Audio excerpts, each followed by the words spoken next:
Salut, je suis Aman Kakpo. Et c'est un plaisir pour moi de vous retrouver pour ce nouveau numéro de notre podcast ici au Challenge Podcast. Et c'est un podcast au cours duquel nous travaillons ensemble à réfléchir sur les enjeux de direction générale, des défis auxquels les directeurs généraux, les membres du comité de direction sont appelés à répondre lorsqu'ils font des efforts quotidiens pour faire performer les entreprises du 21e siècle. Nous nous retrouvons chaque matin quand il est 6h, quand il est 7h du moins GMT. Je suis très heureux de vous retrouver aujourd'hui comme nous l'avons commencé depuis quelques jours. Aujourd'hui, comme on a fait hier, on va parler encore une fois de performance financière. Nous allons voir ensemble quels sont ces leviers sur lesquels il est important de pouvoir agir, qu'il est déterminant de pouvoir agir pour espérer faire ces chiffres sur un marché. Vous savez très bien que nous nous battons chaque année, à chaque exercice, pour être sûr de ce que nous fassions du moins les chiffres qui nous ont été demandés par le conseil d'administration, que nous sommes challengés avec nos équipes pour pouvoir faire, mais ce n'est pas toujours quelque chose de très très évident. On peut se retrouver à ne pas atteindre ces objectifs. Une chose est de ne pas réussir, une chose est de ne pas savoir pourquoi est-ce qu'on n'a pas réussi. Et l'un des exercices majeurs que je m'en vais faire avec vous ici, je m'en vais faire au cours de cet épisode de notre podcast de CEO Challenge Podcast, c'est que nous puissions voir clairement, lorsque les chiffres n'ont pas pu être faits, nous ayons la sincérité de regarder tout simplement à quoi effectivement cela a pu être dû. Et bien voilà, donc nous allons donc du coup regarder quelques cas de figure simples, réels, que j'ai pu vivre personnellement ou avec des entreprises avec lesquelles on a travaillé, et peut-être allez-vous vous retrouver dans ces cas de figure-là, et bien vous verrez comment est-ce que sur cette base, vous allez pouvoir faire pour pouvoir optimiser votre capacité à faire vos chiffres au quotidien. Je suis Aman Kakpo et je suis très très heureux de vous retrouver. Eh bien, donc le thème de notre podcast, notre épisode d'aujourd'hui, vous imaginez, c'est très simple, eh bien, comment faire lorsque vous avez du mal à atteindre les objectifs financiers. Comment faire lorsque vous avez du mal à atteindre les objectifs financiers. Pendant longtemps, j'ai été aveugle quant à ce qui faisait que je ne faisais pas mes objectifs financiers. J'ai connu mon épiphanie lorsque j'ai pris le soin d'étudier les vrais leviers de la performance financière.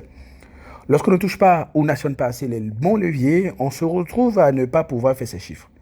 Le pire encore, c'est de ne pas savoir pourquoi est-ce qu'on n'arrive pas à faire le niveau de chiffre ou le niveau de rentabilité qu'il faut et qu'on voulait pouvoir faire. Afin que nous puissions voir ensemble comment et pourquoi beaucoup d'entreprises, et peut-être la vôtre, peinent à faire le niveau du chiffre d'affaires et de résultats nets qui soit satisfaisant, qui répondent aux attentes, qui aillent au-delà des attentes. Je vais présenter quelques cas de figure afin que vous voyez pourquoi certaines entreprises n'y arrivent pas et comment est-ce qu'éventuellement vous pourriez faire pour pouvoir y arriver. Premier cas de figure, et l'une des raisons essentielles, et l'un des cas qui arrive souvent et qui fait que la plupart donc, du coup, des entreprises n'arrivent pas à atteindre leur objectif, c'est la prétention de faire du chiffre d'affaires sans soutenir cela par un plan d'action clair, sans soutenir cela par des leviers et des facteurs qui soient assez clairs. J'ai eu à travailler avec une entreprise qui voulait faire ses objectifs financiers, mais cela n'a pas été évident du fait des raisons suivantes. La première raison, la valeur proposée au marché ne méritait pas et ne pouvait pas permettre de capter les volumes espérés. En réalité, c'est que l'offre était trop banale et presque semblable à ce que la plupart des acteurs du marché offraient, et parfois même en moins. Appelons cela de la mauvaise copie ou de la copie rapide. Il n'y avait que peu de clients potentiels qui pouvaient se laisser avoir, qui pouvaient se laisser séduire par cette offre, dont les commerciaux se plaignaient d'ailleurs du fait, malgré leur enthousiasme démontré, les prospects leur disaient qu'ils n'ont pas toutes les garanties pour travailler avec eux. Donc, lorsque la valeur proposée au marché n'est pas suffisante, ne répond pas aux attentes du marché et de l'audience, de la cible, eh bien, on ne pourra pas faire ces chiffres. L'entreprise n'était pas en mesure de défendre sa politique de prix. Vous imaginez lorsque une entreprise n'offre pas toute la valeur attendue et n'offre pas autant de valeur que les meilleurs acteurs du marché, se permettent de demander une contrepartie, se permettent de demander, de fixer un prix qui soit immérité, elle ne va pas faire ces chiffres. Donc, l'une des questions importantes que la plupart des acheteurs potentiels se posent lorsqu'il faut acheter et aider une entreprise à générer du revenu, c'est de savoir pourquoi devrais-je payer autant. En effet, lorsque vous prétendez devoir facturer plus cher, vous devez offrir une meilleure qualité, une meilleure valeur ajoutée. Si vous n'y arrivez pas, votre politique de prix devient donc du coup indéfendable. Vous n'arrivez pas à répondre de façon satisfaisante à la question « Pourquoi je devrais être payé aussi cher, alors que vous n'offrez même pas ce que ceux qui sont moins chers que vous, j'allais dire, offrent. Lorsque les gens ne peuvent pas nous permettre d'atteindre notre objectif financier premier qui est celui du chiffre d'affaires et du revenu, eh bien, si les gens ne voient pas que nous facturons ce qui vaut la peine et qui correspond, n'est-ce pas, ou largement, ça vaut la peine d'acheter chez nous. Donc, la valeur que nous demandons, le prix que nous fixons est largement inférieur à la valeur que nous offrons. L'entreprise n'a pas réussi à faire les investissements minimums pour délivrer la valeur ajoutée. Et donc, quand vous ne faites pas les investissements pour renforcer la qualité de service, pour avoir une technologie adéquate, pour avoir une valeur ajoutée adéquate, eh bien, ce qui va se passer, c'est très simple. Vous n'allez pas pouvoir être compétitif sur le marché et le niveau de chiffre d'affaires espéré pour être fait ne sera pas fait. Les délais de retour sur l'éducation du marché étaient trop serrés. En réalité, l'une des choses importantes et déterminantes en marketing, c'est que lorsque vous souhaitez finir par conquérir, pousser par exemple des clients sur le marché, des clients potentiels sur le marché, des consommateurs potentiels sur le marché, eh bien, il faudra investir de l'argent pour les éduquer. Et pendant tout le temps, vous allez les éduquer à être à l'aise d'acheter votre produit, à être convaincu d'acheter vos produits, eh bien, vous ne pouvez pas faire du chiffre d'affaires. Et il y a un délai minimum, un temps minimum qu'il faut consacrer à cela. Et quand vous n'avez pas la patience nécessaire pour investir pendant tout ce temps dans l'éducation des prospects, vous n'allez pas pouvoir générer du revenu. Et je m'en vais maintenant présenter le cas de figure numéro 2. Cette entreprise, il y a une entreprise qui n'arrivait pas à faire ses chiffres parce qu'il y avait un manque de substance et de structure dans l'effort pour atteindre les objectifs financiers. Lorsqu'on fait du pilotage financier, il est important d'être en mesure de répondre clairement à la question suivante. Comment allons-nous procéder pour atteindre nos objectifs étape par étape? Si l'on veut finir par y arriver, surtout à être rentable, l'on doit savoir comment on compte atteindre les objectifs suivants. Premier objectif, générer du chiffre d'affaires. Deuxième objectif, générer suffisamment de chiffre d'affaires pour dégager une bonne marge commerciale. Générer de la trésorerie pour combler tout besoin en fonds de roulement. Dégager un excédent brut d'exploitation qui soit satisfaisant. Dégager un résultat financier qui soit positif. La bonne nouvelle, c'est que le marketing peut aider à y arriver. Et on peut affecter clairement à des leviers marketing, à des offres et à des campagnes, à des produits précis, d'aider à atteindre ces différents objectifs-là.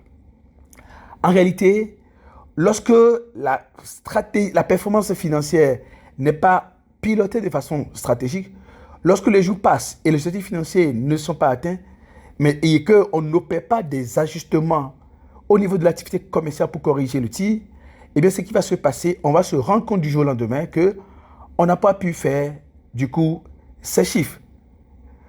Lorsque les objectifs financiers clairs et des séquences et circuits d'optimisation de performance financière n'ont pas été clairement définis, qui permettront donc, du coup, de façon structurée, de savoir du moins autant pour moi, qu'est-ce qu'on va vendre, quand il faut le vendre, comment il faut le vendre, avec quoi il faut le vendre, ensuite quoi il faut vendre, à quelles conditions il faut vendre, suivant quelle séquence pour finir par atteindre ses objectifs financiers.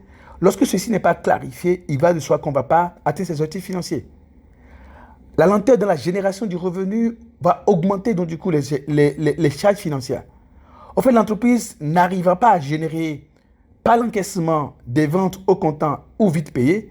Le niveau de trésorerie minimum requis pour financer l'activité ne peut pas être substantiel, donc on va être obligé d'aller emprunter. Ce qui génère donc du coup, ou va générer des charges financières assez élevées. Et parce que la génération de cash est lente, eh bien, on va connaître des retards de paiement et des pénalités, ce qui ne va que, percer lourdement dans le résultat net. Lorsque le résultat financier n'est pas piloté et optimisé au quotidien, l'une des choses qui va arriver, c'est très simple, c'est qu'on ne sait pas si on est rentable chaque jour, on ne sait pas si les charges financières valent la peine et quel type de levier financier n'est plus déterminant, où est-ce qu'il faut enlever son argent, où est-ce qu'il faut arrêter d'investir pour récupérer son argent et s'autofinancer au lieu d'aller chercher trop cher de l'argent chez le banquier. Lorsque les petites pertes quotidiennes d'argent dans les différents cycles ne sont pas évaluées et traitées, eh bien, c'est très simple, on va avoir des trous d'air dans la capacité à faire du chiffre. Vous voyez, donc du coup, quand on se retrouve dans des situations comme ça, on va avoir de la difficulté à atteindre les objectifs parce qu'on n'a pas séquencé ligne par ligne pour chaque ligne du compte d'exploitation. On n'a pas séquencé pour savoir quelles sont les optimisations qui doivent être procédées pour pouvoir, ou opérer pour pouvoir finir par ces chiffres. Le cas de figure numéro 3, où j'ai vu une entreprise qui n'a pas réussi à atteindre ses objectifs, eh bien, c'est quand il y avait une mauvaise appréciation des vrais cycles de perte d'argent et on a plutôt utilisé l'effort mécanique de rentabilisation. Vous allez finir par constater en réalité, lorsque vous faites du pilotage financier optimal, qu'avant de faire l'effort de protéger la valeur par la maîtrise des frais généraux, l'élimination des charges financières ou autres risques de pénalité, le rôle d'un dirigeant d'entreprise, c'est de s'assurer de générer de la valeur ajoutée. À cet effet, eh bien, il est important de regarder de près quelques points importants. Il faut savoir qu'est-ce qui arrive lorsque nous voulons économiser sur les intrants et finir par ne pas avoir des produits de qualité. On n'arrive pas donc du coup à attirer des clients rentables pour vendre rentablement et être rentable, n'est-ce pas? Qu'est-ce qui arrive lorsqu'on achète la sous-qualité qu'on devra remplacer dans un délai plus court que le délai d'amortissement pour être rentable? On perd plus d'argent en voulant économiser, n'est-ce pas? Et qu'est-ce qui arrive lorsque la sous-qualité finit par générer des délais et des coûts de correction, de remplacement et de reprise qui sont plus coûteux? On perd énormément d'argent. Et c'est ce qui est arrivé à une entreprise dont le DG de profil financier voulait protéger et optimiser la valeur avant de créer de la valeur, oubliant qu'on ne peut pas bien dépenser l'argent qu'on n'arrive pas à gagner, surtout pas. Voici ce qui caractérisait sa gestion financière. Premièrement, la notion de manque à gagner financier n'était pas appréciée et gérée de façon optimale. Donc du coup, les dirigeants voulaient s'engager dans certaines dépenses et ne savaient pas le manque à gagner qu'ils engendraient en termes de compétitivité et surtout les niches rentables qu'ils n'arrivent pas ou ils ne vont pas arriver donc du coup à pouvoir exploiter parce que n'investissant pas, ne dépensant pas sur le minimum qu'il faut, ils ne pourront pas attirer certains types donc du coup de clients. Quand la gestion financière dans cette entreprise était axée plutôt sur la méthode de l'éleveur de poules aux œufs d'or, c'est-à-dire qu'on voulait tellement tirer profit des facteurs de production sans donner au point, du moins, les surcoûts et on a fini par engloutir les marges qui ont été créées. On fait attention à l'argent qu'on sort sans faire attention à l'argent qu'on perd en ne sortant pas l'argent. Vous savez, l'une des choses qui arrive souvent, c'est que quand tu veux faire des économies, tu sais ce que tu économises. Mais tu ne sais pas ce que le manque à gagner que tu crées en économisant. Le défi, c'est que la plupart des gens ne font pas les analyses nécessaires pour vérifier là où ils ont créé des manques à gagner en ne voulant pas dépenser.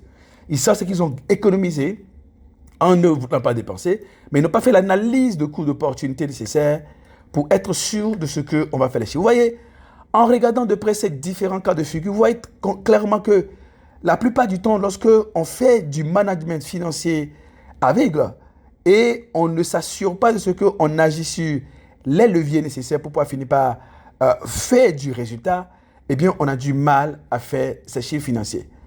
Quand vous tenez à faire vos chiffres, il faut vous assurer de ce que vous structuriez, que vous orchestriez, que vous catalysez la performance marketing et financière. Donc, en faisant une réconciliation entre le marketing, la vente, la comptabilité et la finance, en travaillant à atteindre solidement les objectifs interconnectés suivants.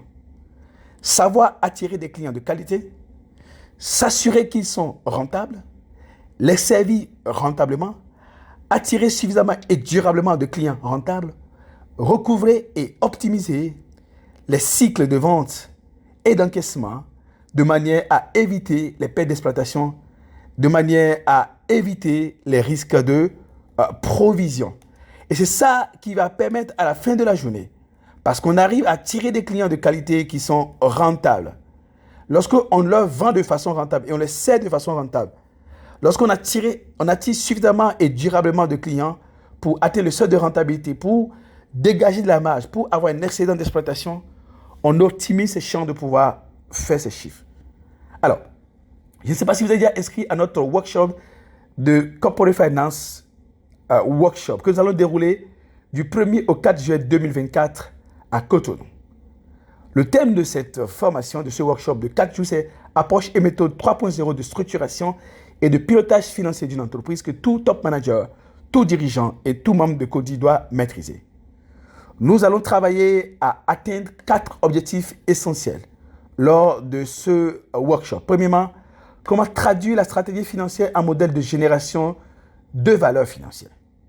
Comment comprendre le langage financier et opérer des choix financiers avec aisance, avec l'assurance de finir par, n'est-ce pas, atteindre ses objectifs financiers. Comment animer et optimiser la production financière, la structuration financière, day by day, et finir par atteindre ses objectifs financiers semaine après semaine, mois après mois. Comment optimiser sa capacité de pilotage financier au quotidien. Et aussi, n'est-ce pas, si vous voulez optimiser votre aisance avec le management financier et comptable, c'est maintenant que vous devez, et vous allez pouvoir vous inscrire à ce workshop. Eh bien, nous avons travaillé à laisser le prix à un prix promotionnel pour vous. Vous avez la possibilité de trouver votre propre logement et de vous inscrire et de suivre que la formation a d'être prix très, très abordable pour vous pendant 4 jours à Cotonou du 1er au 4 juillet 2024. C'est la seule session pour cette année. Ce que vous avez fait, de cliquer en bas et de vous inscrire ou de nous écrire à contact@icexecutive.net ou par WhatsApp à plus 221 78 138 15 17. Et moi et mes équipes, nous serons très heureux de nous mettre à votre disposition pour vous aider à créer les conditions nécessaires pour renforcer votre capacité de pilotage financier, d'excellence en matière de management financier au quotidien, que vous soyez un financier actuellement ou non. On se retrouve demain pour un nouveau numéro de notre podcast, The CEO Challenge Podcast.